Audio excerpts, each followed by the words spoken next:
We're glad to have such a large crowd here for a large topic and two excellent speakers. So I'm going to set up briefly how the discussion will go, and then we'll have a discussion up here among the three of us, and we'll turn to questions from the audience later on. How many people here have been to Aspen Idea Festivals before? I bet quite a few. How many of you have been to sessions on either China or Russia before? Probably, you know. Thank you. And as you know, over the decade plus that we've been having these sessions at the Ideas Festival, there have been a couple of bedrock assumptions that have gone into most of the sessions we've had about China and Russia, their role in the world, their dealings with the United States. One was that in uneven ways, but they were evident over time, they were liberalizing. You know, the hand of the state was being taken away from people in an uncertain pace, but that was a trend we saw.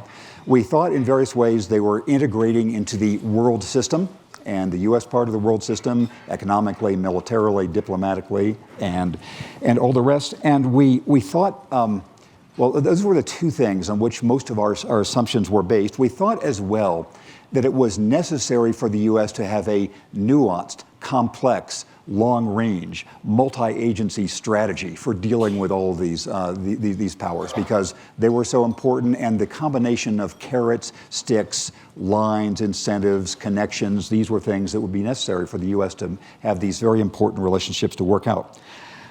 Now we gather in 2018 with all of those assumptions under question, that the liberalization trend in these two countries and in the United States seems to be going in the other direction. The challenges to the world system, each of the three major parties is either withdrawing from the world system, challenging it, or in China's case, trying to construct sort of its own new world system, with Xi Jinping as the aspiring tribune of rules-based international order, free trade, and all the rest.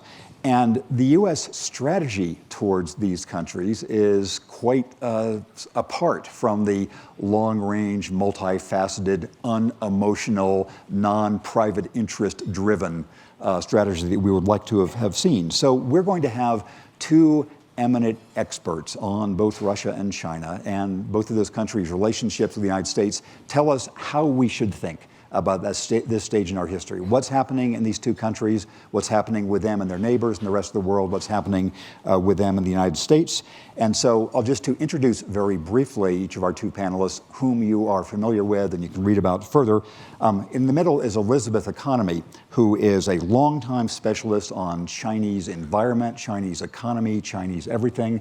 We've had many interesting times in Beijing and Shanghai over the years. She's a CV Star Senior Fellow and Director for Asia Studies at the Council on Foreign Relations. And crucially important, this month or last month, she had a book published called The Third Revolution, Xi Jinping and the New Chinese State. I've read it, I bought it, I endorse it. There will be book signings later on. So Elizabeth Economy will be talking to us about China. Next to her is Professor and Ambassador Michael McFaul, whom you know is a professor of political science at Stanford and was a former U.S. ambassador to Russia during the Obama administration, and who, as he describes in his new book, published also last month, also available outside for signing, From Cold War to Hot Peace, about the change in U.S.-Russia relations over his lifetime, has been involved in one way or another with Russia from your start as a boy in Montana, through your time as an ambassador and a NSC official, and now as a professor and frequent commentator on our public airwaves. And I'll say, too, in case you are short on reading material, I, too, and my wife, Deb, published a book last month. It's called Our Towns, a 100,000-mile journey into the heart of America.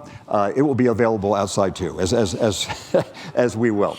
So with that setup, things have changed in the U.S., in Russia, in China, in the world order, in expectations, in policies, and all the rest.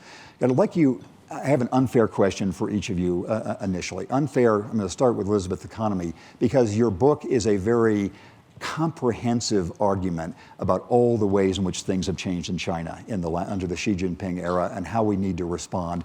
But if you were giving a 3-minute version of your 200-page book to say, what's the central thing we should understand about how the world looks right now to the Chinese leadership, what they're confident of, what they're nervous about, what they are expecting? What should we know about that part of the equation? 3 minutes, huh? Okay. This is a tough crowd. All right. I guess I would say Xi Jinping, on the one hand, is quite confident. He can look back over his first 5 years, or almost coming to 6 years in office, and see that he has really upended the period of Deng reforms and created almost a new model of Chinese politics, one in which he has amassed an enormous amount of institutional power in his own hands, in which he has reasserted the control of the Communist Party, the Chinese Communist Party, much more deeply into the Chinese economy and into Chinese society. He's also been able to control more effectively what comes into China, both in terms of foreign capital, but also foreign ideas and foreign engagement. And he's really, I think, upended Deng's revolution in terms of moving from what Deng had as a sort of a low-profile foreign policy. Deng wanted to concentrate on growing the Chinese economy and lifting the standard of living for the Chinese people. Xi Jinping has developed a much more ambitious and expansive foreign policy. So I think, he's made enormous progress in terms of each one of those objectives, elements of his Chinese dream, the great rejuvenation of the Chinese nation. But at the same time, there are a number of sort of structural weaknesses or challenges that he confronts, I think, in each one of those areas. So the fact that he has a lot of institutional power doesn't mean that he commands personal loyalty throughout the entire system. And we see a lot of dissenting voices and views and pressure emanating from the bottom up, from the feminist movement, strikes by truckers, attempted coup attempts. So there's a lot of stuff swirling around in the ether that suggests that large pockets of Chinese society might not be that happy with the direction in which he's moving the country. He's got to face the chaos that's been constructed in the external world, in part by our own president, right? Dealing with the sort of this impending trade war. That's not something that he needs as he's trying to deal with the challenges of moving his economy from a manufacturing nation to an innovation nation. This is coming at the exact wrong time for Xi Jinping. And even some of his larger initiatives, Xi Jinping's larger initiatives on the global stage, like the Belt and Road Initiative, are facing a lot of pushback. So even, China got a lot of kudos for going out there and saying, we're going to help develop the rest of the world through infrastructure and e-commerce, fiber optic cables, and satellite systems. But actually, it turns out a lot of countries where China wants to do business aren't necessarily that happy with the way that China is doing business. So you see a lot of protests in many of these countries right now. So there's pushback. So he's facing a lot of challenges at home, deleveraging the economy. He wants to address poverty, the environment, a lot of things he's got on his plate. Great, thank you. And I can tell you that each one of those sentences you just heard from Elizabeth refers to a 5 or 10 page passage in her book, which is very well laid out. So let me now turn to Michael McFaul, whose book I also have read, bought, endorsed. I urge you to go out there. You were on the scene in Russia during some of the change in mood whose results we're seeing now. What's the counterpart view from Russia and from Putin right now about sort of the correlation of forces? What are they confident about? What are they nervous about? What should we know about their view? Well, first of all, this is a fantastic crowd. I'm glad to see so many people interested in Russia and China. Yeah. I want to thank my two not co-authors in terms of the sense of a book, but I've been on a book tour for a while, and every now and then somebody will ask me to comment about my labor of love. And for me, it's just labor, okay? Writing books are really hard. Writing big books that are historically based are even harder. And you need to support those of us that try to do it, because if you don't, we will not be able to write them again, right? So remember that, okay? I think our work here is done. Yeah. Please, but this is the best free advertising I've ever gotten, okay? So I feel very passionately about that. If you don't support us, 20 years from now, books like we're writing today will not be published. To your question. First of all, your original comment, I think, is really important about the Russia story, right? I think it's true about China as well, but I would say for the last 3 decades for sure, maybe even deeper into the Reagan administration, there was a core, 2 assumptions, I would say, that presidents held, Democrats and Republicans, about the nature of the relationship with the Soviet Union as it collapsed and then independent Russia emerged, which is one, integration, as you pointed out, that it was in the American national interest to see Russia join our clubs, our Western clubs, and that would socialize them into the international community of states. That was assumption number 1. And 2, it was to support there were various degrees of this, but to support internal political reform and economic reform, right? And by reform, we were explicit about democratic reform and market reform, right? And the idea there was, as Russia became more democratic, actually even as the Soviet Union, goes back to Gorbachev-Reagan, they would be closer and in alignment with us. And there were hiccups along the way, let's be clear. There were hiccups, big hiccups, the war with Serbia, the Iraq War, color revolutions. But even throughout all that tumultuous history, I think those core assumptions were still there when I arrived in the government in 2009. We still embraced them in the Obama administration. And I want to remind you that this is a tipsy-turvy story. This is not a linear story where there's periods of cooperation, then periods of confrontation, and then new periods of cooperation. We had a period of cooperation in the Obama-Medvedev years, and it was real and tangible. It wasn't just some make-up thing. We got real things done. But I think we're at a different point today. And I really think the pivotal moment was when Putin decided to annex Crimea and then invade eastern Ukraine. And that's when he was saying to us, I'm done with your clubs. I don't care about your clubs. I'm actually more interested in the Chinese clubs these days, number one. And two, we now have the confidence and the power to not have to be beholden to your rules. We're going to make up our own rules. And so I think we've got to get used to that. I don't think we as a society, we as the West, have figured out that we're in this new period. That's the first thing. The second thing is that it used to be, and I even have to catch myself today, so I'm glad you mentioned the three powers. But I was just on a panel in London 2 weeks ago about Russia and the West, right? And there was an assumption that the West is a unified actor interacting with Russia in a unified way. That is no longer true, because Putin was on the defensive for many, many years, kind of pushing back against us. Now he's on the offensive. Now he's trying to actually break up the West. He's trying to weaken the NATO alliance. He's trying to build personal alliances and relationships with parties and individuals and leaders within the West, including, by the way, President Trump. And that is another new dynamic. It's not the ideological struggle of the Cold War, capitalism versus communism or democracy versus dictatorship. But it is an ideological struggle, and most certainly Putin thinks of it that way. So you may not think we're in an ideological battle with him, but he is engaged in one. And by the way, he's investing billions of dollars of resources to try to win that ideological war, to break up the West, to undermine the liberal world order.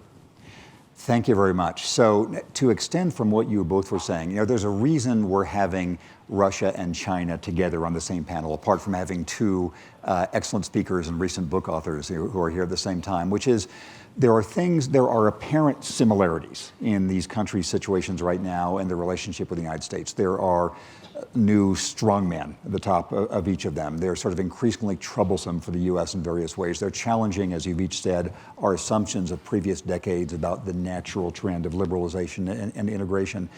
And on the other hand, there are apparent differences that China, in my experience, operates from a basic assumption of economic strength in the long run. Russia, from my less experience, operates from fear of economic weakness in the long run. Russia seems to be deliberately breaking up the Western alliance and U.S. system, whereas China may just be doing it as a side benefit. So I'm wondering from each of you, start with you, Elizabeth, how useful is it to think of China and Russia together? Are they instructively similar, or are they so different that it's not, that we should move past that? I think it depends on exactly what you're talking about, the issue area, et cetera. I mean, I think Russia and China for decades have cooperated in the United Nations, and you often see their votes will be the same, abstaining, or oftentimes Russia will veto and China will abstain. But China takes care of Russia with Crimea, Russia takes care of China in the South China Sea. They protect each other and they work together. They did on climate change for a long time as well. So I think there are ways in which the two have long been partnered against the West to some extent.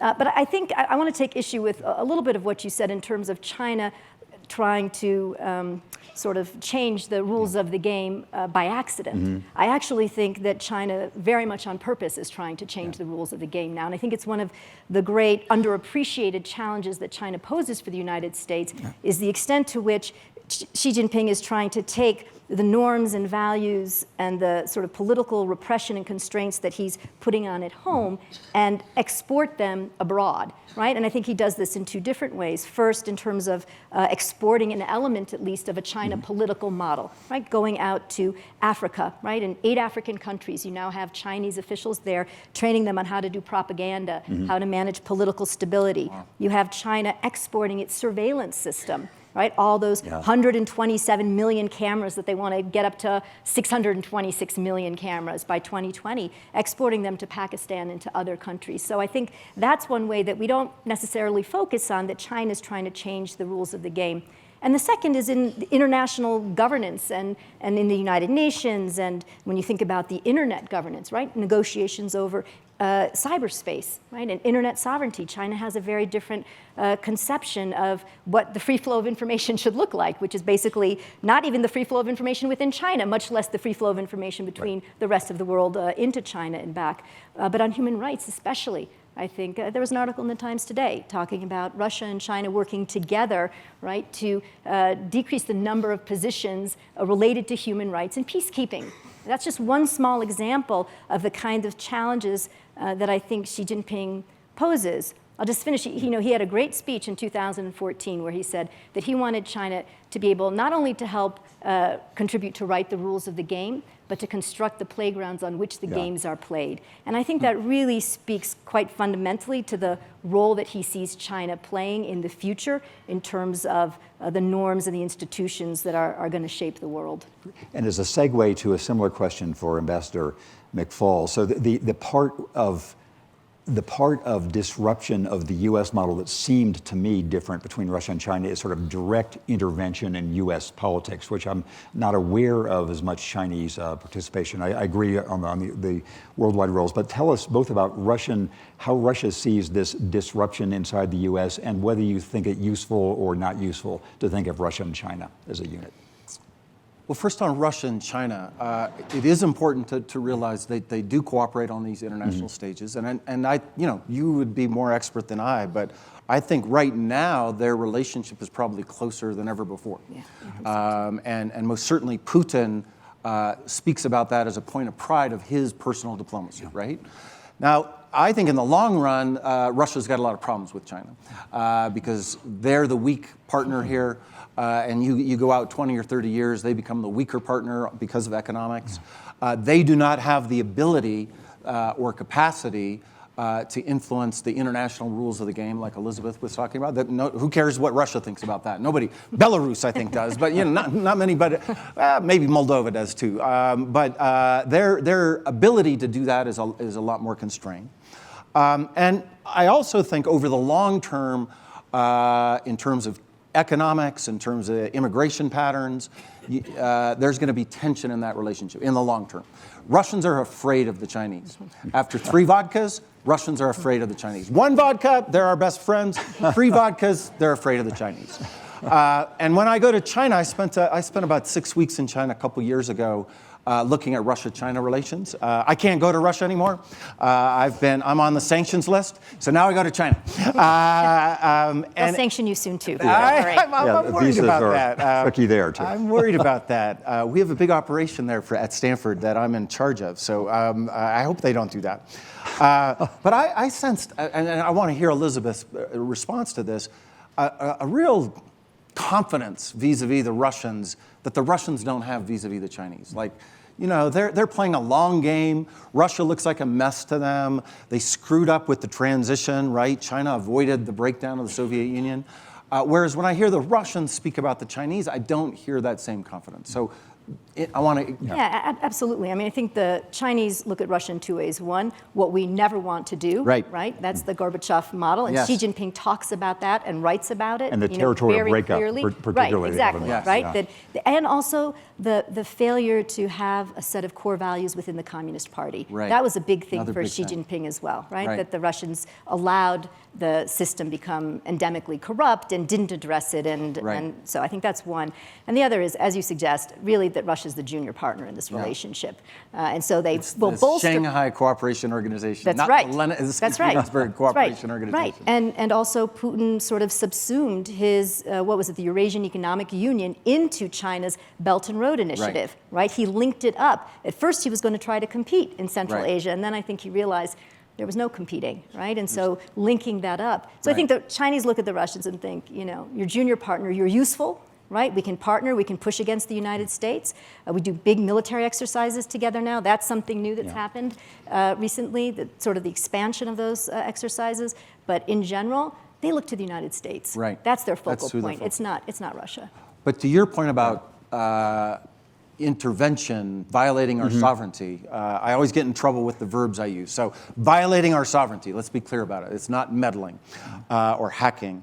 I would say the following, that Putin, over time, and by the way, Putin is not the same guy in 2018 that he was when I first met him in the spring of 1991. I've known him a long time. We're not exactly Facebook friends.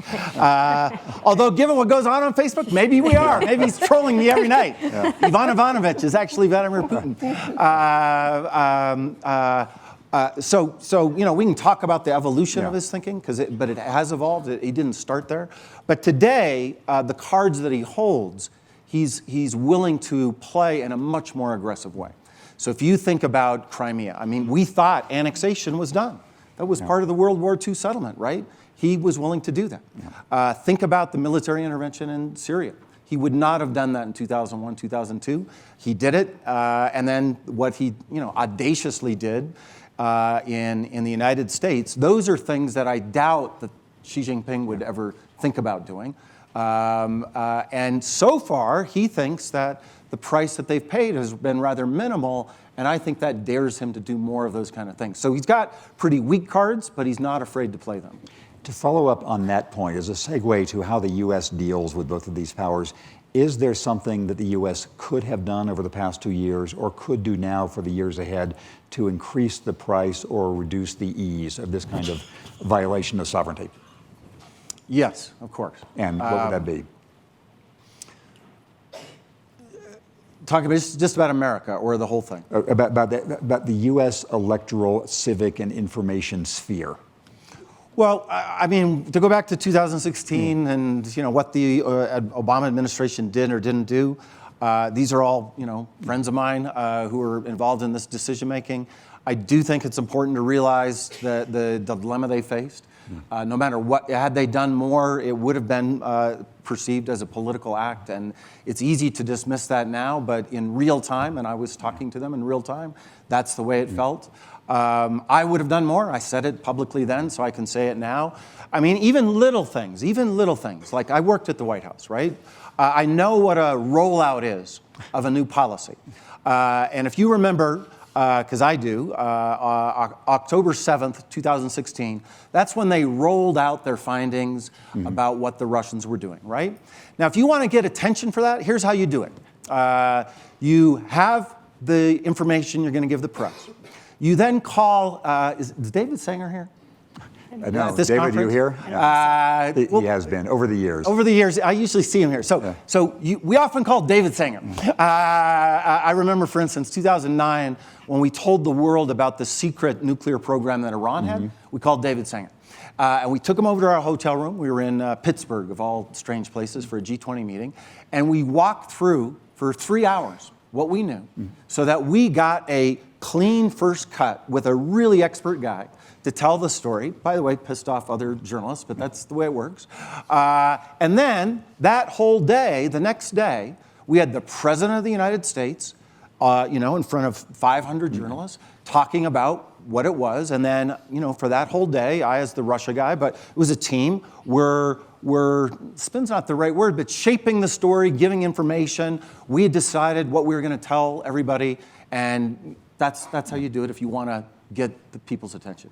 How did they do it on October 7th? They put it out as a press release. Yeah. It was not even read out at the White House podium. Yeah. The President of the United States had nothing to do with it. And even that small thing, I think, could have made a bit of a difference.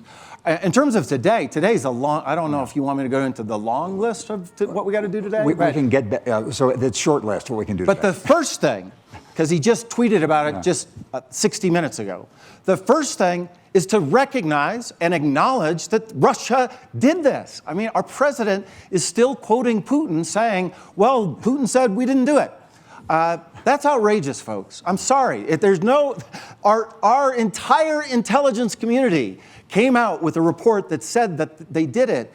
And a year and a half later, on the verge of going to see Putin in Helsinki, our president is tweeting out, well, actually, the CIA was wrong, and I'm going to trust Putin. So you can't do the prescriptions if we don't agree on the diagnostics. I got a long list. Yes, good. We'll come to that in a while. So Elizabeth, extending the idea of what the U.S. can do. The last chapter of your book, is the title The Long View? It has some title like that, but it could be titled The Long View.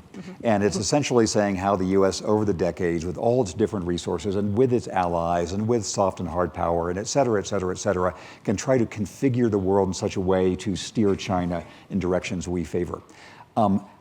What can the U.S. do under current governing circumstances, where we have real estate deals and greatest military parade ever and things like that? What do people like you, who think all the time about this sophisticated long-term strategy, what can we do? What could the U.S. do now to have a saner policy towards China?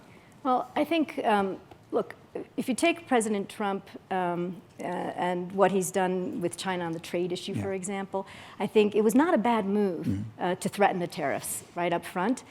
China has, for many years, talked about following the U.S. model, doing a better job with intellectual property rights protection, not stealing technology, saying that it doesn't do forced technology transfer, saying it's going to open its markets and reduce internal barriers.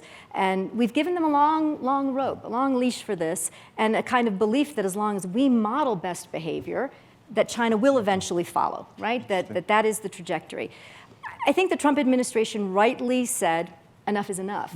We're kind of at the end of the rope. You are too big at this point, the world's second largest economy, for us to allow you to continue to pervert the rules of the game. So threaten the tariffs, fine.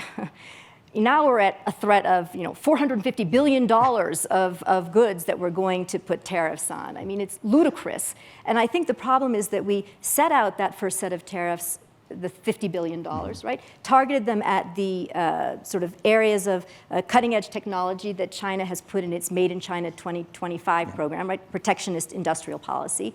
But then we just kept ramping up. Once China said they're going to retaliate, we've ended up with this ladder of tariffs without an end game, right? And so where is it that we think this is going to take us? And I think there are two problems. Number one, tariffs don't address the issues that we want them to address, which is structural change within the Chinese economy. And two, even though China doesn't import enough to be able to tariff us the way that we can tariff them, because we import so much more from them, they have many other tools at their disposal, right? They can turn the screws on our companies inside China, right? They can launch, soft boycotts of companies like Nike and Starbucks and McDonald's, encourage the Chinese people not to buy their products. They can, delay the process by which an American company might get a permit to expand. They can do surprise inspections, disrupt factories, hold goods at the border. I mean, there are all sorts of ways, little tools that the Chinese have deployed against many other countries over the past 5 to 10 years. So, the first thing that we need to do, right, is to have an end strategy in mind and have a strategy that makes sense for the objectives that we want to achieve, which I think is our first mistake right now. The second thing is somewhat of a lack of ambition, actually, on our part. And so when you look at something like the Belt and Road Initiative, I was in Washington for a set of discussions last week and met with a range of people in different agencies and some members of Congress and congressional staff. And the best that I could get out of them in terms of any kind of competitive strategy to the Belt and Road Initiative, which is, potentially this transformative geopolitical, strategic, and economic initiative on the part of the Chinese, right, to link China up through the rest of the world, is that we're going to go into other countries and help them understand how to make good choices. Right? And if they choose to go with a Chinese company, right? If they choose to go with a Chinese company for those fiber optic cables and that satellite system, et cetera, that's okay as long as they're making informed decisions. And to my mind, that is not a competitive strategy for what China is undertaking right now. So let me go to a different huge topic just for a last round, last question for me before I bring in the audience, which is, of course, the whole military issue. Of course, China and Russia are the great nuclear powers of the world, along with the United States. There are points of tension, obviously, in Asia from China and on the whole NATO front with Russia. What should we worry about and not in terms of actual military misadventures with Russia, starting with Russia? So, my book's called From Cold War to Hot Peace, right? And I use that phrase deliberately to echo the past, but to say it's different. And on multiple dimensions, I go through it, including military. So on the military, the good news is that we don't have a quantitative nuclear arms race like we did in the Cold War. We brought the numbers down and to 1550, if you're interested. That's how many nuclear weapons are allowed in both arsenals. Still enough to blow up the entire planet, by the way. 1550 will get the job done, but better than the 30,000 or so that we were at the peak. The downside of the hot peace is that we've now entered a qualitative nuclear arms race. And the weapons, the delivery vehicles in particular, are getting more sophisticated and different. So just for instance, the Russians now have, they've had it for a long time, I've known about it for a long time, but now it's public. They now have a torpedo that can go hundreds, maybe thousands of miles, then can be nuclear armed and is designed to hit West Coast places, like where I live. And that's not controlled or regulated by the New START Treaty because it's not a missile that goes through the air, right? And there's other glide vehicles. There's a lot. They have invested heavily in modernizing their nuclear forces, and we've got to deal with that. That's number one. In fact, if I were giving advice to the president, and when he meets Putin in Helsinki, they just announced it this morning, July 16th, I would just focus on that one thing. Go back to arms control, because everything else, I don't trust the president's instincts. This, I think we could agree we should negotiate. But then second, on conventional. So my former boss, Obama, got in a lot of trouble with the Russians one day when he said, Russia's just a regional power today. That did not go down well in Moscow. I was there at the time. I think it's analytically or empirically correct. By the way, maybe the Soviet Union was always a regional power, but let's not get into that argument. But within their region, within Europe, they have tremendous conventional capability today. They've been investing for 15 years in modernization. Their tanks are faster, they're lighter, their numbers of soldiers are better trained and are more on those borders than they were 20 or 30 years ago. And we have not been paying attention to this. And I worry about that. I worry that that balance of power on that border has shifted in an asymmetric way in favor of Russia. And then the third thing I worry about is the new doctrinal things that Putin has experimented with, right? So what he did in Crimea was a different operation. They didn't roll in the tank. Well, they would have had to come through Ukraine. But it was not a conventional seizure. It was a very different kind of thing. And I don't worry so much about the Baltics. That usually comes up a lot. I worry about the Balkans. Because I don't want to embarrass this crowd, but I'll bet you a lot of people, even in this very sophisticated hall, wouldn't be able to name the NATO allies that we have in the Balkans. And I know most Americans cannot. I've seen the data on that. So what happens when one of those states that nobody really knows where it is and wasn't really paying attention when they joined NATO, what happens when there's a coup that the Russians are behind and little green men show up? Are we going to go to war with Russia over that? I worry about our credible commitment to those countries, especially at a time when our own president is kind of thinking, well, why do we need NATO anyway, right? As he said at the G7 summit just recently. And within NATO alliances, in the alliance, Hungary and Italy in particular, they're thinking, well, maybe we have too hostile of a posture towards Russia anyway. So those are scenarios I worry about, because if that happens and our credibility is not there, then suddenly things could unravel rather quickly. Great, thanks. So Elizabeth, as you know, sort of border testing and strength testing in the South China Sea, the East China Sea, this is in the news all the time. How should we think about that? So I'll just say quickly with Xi Jinping, he came into power within his first month He said he wanted, part of the Chinese dream was to create a Chinese military that was capable of fighting and winning wars. It has been a central element of his domestic policy to sort of build up the Chinese military. He's reorganized it, modeled it on the U.S. military with theater commands. He tours the military commands all the time. He likes to sail out on ships, And I think in two ways we should be thinking about. Number one, which is that move by Xi from what I call staking claims of sovereignty to realizing them. And that includes not only the South China Sea, where certainly in 2014 and 15 we saw a much more assertive China, right? Developing 7 artificial features and then militarizing them, despite having promised President Obama that he wasn't going to do that. But also in terms of Taiwan and Hong Kong, right? Far more coercive policies there. And a promise, which he just issued this past March, that in 2049, that's the soft target date for the reunification of China. So if we're trying to think through, what we're doing in that space, we need to keep in mind that he has every intention of somehow reunifying with Taiwan by 2049. And what is our military commitment to that island nation? And then the second is just a much more global perspective now, right? Their first military logistics base in Djibouti. There are going to be more bases to come. All those, 76 ports that China controls in 35 countries, we've already seen, like in Greece, right? Yeah. Balkan state. Yeah. PLA Navy ship stopped by for a visit. So despite saying, these ports are just for commercial purposes, everybody knows they're really not. So I have one specific follow-up on that, then I will invite whoever has the microphones to go in the crowd. So I've done a lot of reporting on the U.S. military, and the curse, but also the benefit of the U.S. military is we are always at war. So our troops are always testing their doctrines and their weapons and their tactics and everything else. The U.S. military is always combat ready because it's always in combat. Chinese haven't fought for decades. And so there are essentially no combat experienced people within the entire PLA.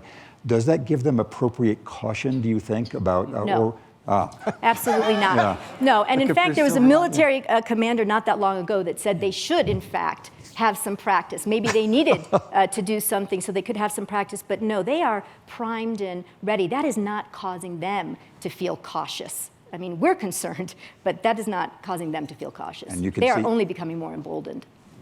On that cheering note, where is a microphone? Yes, so microphone, yes. So gentleman in the back in the blue shirt, the microphone, and microphone bearers, please work the crowd and I'll call on you sequentially. Yes. So, thank you. And would you stand, please, and identify yourself? Sure. Michael Greenwald. Are you concerned about the BRICS Bank, China and Russia in the future circumventing the dollar from a sanctions perspective and otherwise, and the preeminence of the dollar in that perspective? Thank you. You want to say something? I mean, I'm not concerned about the BRICS Bank per se. I think China is on a mission to internationalize the renminbi, its currency. One of the big moves of Xi Jinping was to have the renminbi put into the strategic drawing rights within the IMF. I heard from Chinese that they're constantly floating ideas to him, and anything that promotes sort of China on the global stage in this way is immediately attractive to him, even though it's not that significant. They are trying to do more trade settlements in renminbi, so pushing to have the Belt and Road countries do the investments in the trade in renminbi. They haven't been particularly successful, actually. So in fact, in terms of settlement from 2016 to 2017, I think as a percentage of world trade, it actually diminished the use of the renminbi, which was quite interesting, and I'm not sure why that is, but that's a fact. I am more concerned, I'll say, about the potential for China Exim Bank, China Development Bank, not so much the BRICS banks, not the big player, even the Asia Infrastructure Investment Bank, to undermine norms of good governance, right? So as these banks are funding huge amounts of infrastructure lending, throughout the developing countries, that they're not doing a good job of paying attention to the rising debt level in these countries, environmental practices, opaque tendering processes. I mean, a lot of things. That's probably my greater concern at this point about. So where is the microphone? Yes, good. And microphone people will come to you. Yes. Or actually, no, the microphone is back there. Yeah, hi, Wendell Wilkie. Question about, there's a lot of commentary now about the fate of liberal democracy as being imperiled. And two prime examples, obviously China and Russia. And the political environment there internally, we know, has become increasingly repressive. but both of you have known over the years very influential people in each country who were very much engaged with the prospects for convergence. And so there's a powerful liberal undercurrent in business, in the academy, in certain places in government, in both countries, I believe. And Liz, I know you know some very well-placed people whose hearts are in the right place as we would see them. So what are the prospects, I mean, Liz making reference to your book, for we've had 3 revolutions in 70 years. What are the prospects for a 4th revolution? I know you feel that the future is not foreordained. So I'll take a crack at them maybe. So, quickly, I would say, yes, I think there will be a 4th revolution, and there are large pockets of people in Chinese society, entrepreneurs and liberal intellectuals and others, who remain committed to a greater path of convergence. I think one of the challenges right now, in addition to having such a dominant figure at the top like Xi Jinping, who has no interest in that, is the fact that we no longer seem to provide a good model. And so they can't look to the United States, for example, to help bring pressure back on China, right, to liberalize, right? We're nowhere in the human rights discussions, for example. I haven't heard a word coming out, not only from the president, but also from Congress about the situation in Xinjiang, where 10% of the adult population is in re-education camps, or in prison. I mean, it's extraordinary, but we are silent on that front. So I think right now is a bad moment. But I am certainly one who believes that the history is exactly not foreordained. It is not over, as some people have argued. This isn't the end of Chinese history with Xi Jinping. Yeah, how about that struggle within Russia? Yeah, so in Russia, and I go into this in detail in the book. It's a big theme in the book, and it's a big debate among academics about Russia, right? And to grossly oversimplify in the interest of time, there are the kind of structural arguments about history and culture, and that's why you have political systems. I'm on the actor-centric side and institutions, and I think it is an accident of history that Putin became president in 2000.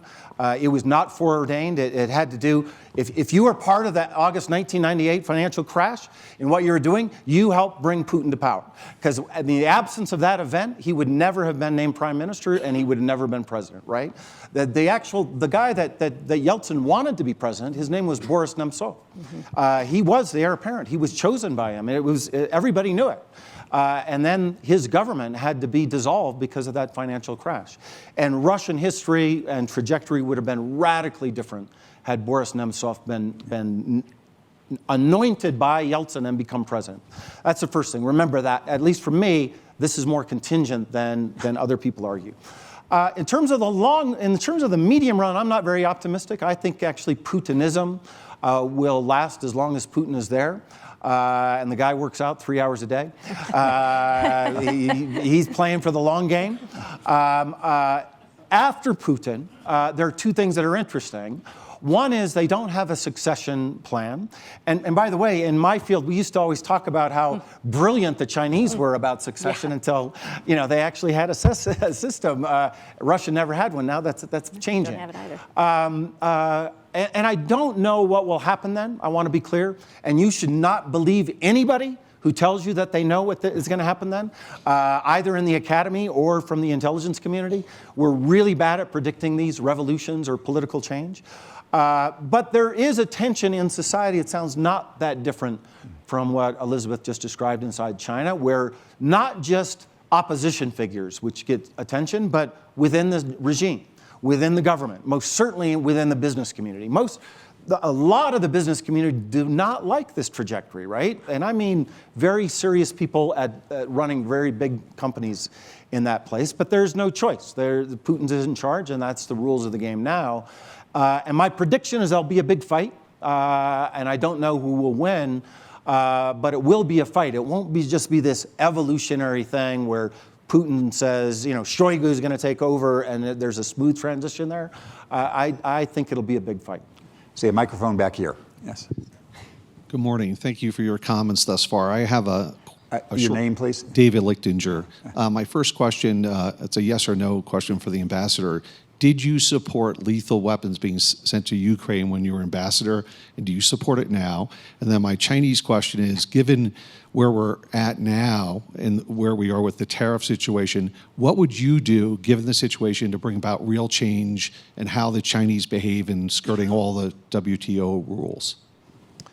So I was not ambassador when that debate was happening. Putin didn't invade Ukraine on my watch. He waited till after I left the country. Literally, the day I was flying to San Francisco was the day he went into Crimea. That's a bad joke. But I did support lethal assistance, yes. And I still do, and I think it's the right decision. So in terms of how we should address structural change in China, I think the only effective way to get at it is by working with our allies to bring pressure to bear upon China. So if you look over the past decade or more in China, the times when we've had greatest success in pushing back on China, some of their more extreme policies, whether it's on the cyber law or even on the draft law and the management of foreign NGOs, whatever it is when we work in concert with our allies. So right now that's not going to happen, given that we've launched tariff war with them as well. They're working with China and WTO to try to get some action against us. But I think that if you look at the European Chamber of Commerce, the American Chamber of Commerce with China, and their percentages of what they're concerned about with regard to China, they are 1-to-1 percentage, 85% concerned about this, 84% concerned on the other side. And the last thing, there have been some creative things that have happened. So in intellectual property theft, for example, there was a case of a wind power firm in the United States where the Chinese stole the IP, devastated the company. But in Brazil and then in Ireland, those countries said, what, we're not going to let you, Sinovel, the Chinese companies, come and do any projects here until we're clear that these projects are not based on stolen IP. So there are probably some innovative ways of doing things, working with our allies and others to bring some pressure to bear upon bad actors in China. Where's the microphone? Yes. Stuart Brand. Nations sort of have these long-term stories they tell about themselves in relation to the world. And I wonder if the narrative that China is telling itself about the world and telling the world about itself, and likewise Russia, and maybe, Jim, the American narrative, are these narratives changing right now, and from what to what? Elizabeth, why don't you start off? So I think Xi Jinping has very much changed the narrative in some significant ways, and that is that he's called for the rejuvenation of the great Chinese nation, which is something that others have called for too. But he is looking to maintain a continuity, right, in Chinese history. So there's no rejection of the Mao period by Xi Jinping. From the Deng period launching through for the 30 years, the cracks began to emerge. You had some authors in China talking about the Cultural Revolution in critical ways. You began to have the sense that this was going to crack open wide, right? Memoirs were being written. Xi Jinping refuses to recognize that. For him, there is one long period of continuity in Chinese history, stretching back through the emperors. He likes to draw on Confucius. He likes to draw on Mao. He draws on Deng Xiaoping. There's a museum that also portrays now Chinese history as sort of a linear feature. So that break period, also from the communist period and that revolution, also has been muted in some important ways. That's not to say he doesn't recognize some divisions, but I think that's one important way. And then he maintains many other fictions, like China's a peaceful country, we've never invaded another country, this kind of thing. That all has stayed the same. But I think it's a difference in his desire. He accepts Chinese imperial history, right, which Mao Zedong rejected, and he accepts the Mao period, which later period of Deng era kind of started to reject. The changing Russian story. Yeah, it's a great question, and it is a contentious question in Russia, right? So after the collapse of the Soviet Union, those folks, Gorbachev first and then Yeltsin, their narrative was the Bolshevist period, the communist period, was the interruption of the narrative, right? And now we were going to go back to our trajectory, back to Europe. We were part of Europe. They took us out of that. They pulled us in this other way. And now we're back to Europe. We're back. And by the way, monarchies liberalizing, they had a story that they could echo other things that had happened in Europe. And that, for about 15 years, was the narrative. Putin has radically assaulted that, in this very interesting way, in a comparative way. He has tried to now say, no, there's been way more continuity. He is now reappropriating that history. So 15 years ago, you could never talk about Stalin in Russia. Today, it's normal. You can talk about him. Yeah, he had some flaws, but basically he was a great leader. And he defeated fascism, and that is now okay. That was not okay 15 years ago. And number two, he's claiming that history in between, and of course, he is fancying himself as publicly, you never say this. Privately, you wouldn't offend him if you called him, Russia's new czar. He likes that, and so much so that they're rewriting the history books to try to tell that narrative in a different way. So there's a reason why I'm going to give a very brief American supplement to this, which, and you'll see the segue in a second, which is, to me, the American story is always contradictory and conflicted and contingent and in struggle. We are idealistic and we are crass. We have Woodrow Wilson and we have James K. Polk. We have the different parts of Richard Nixon. It's always a struggle in the U.S.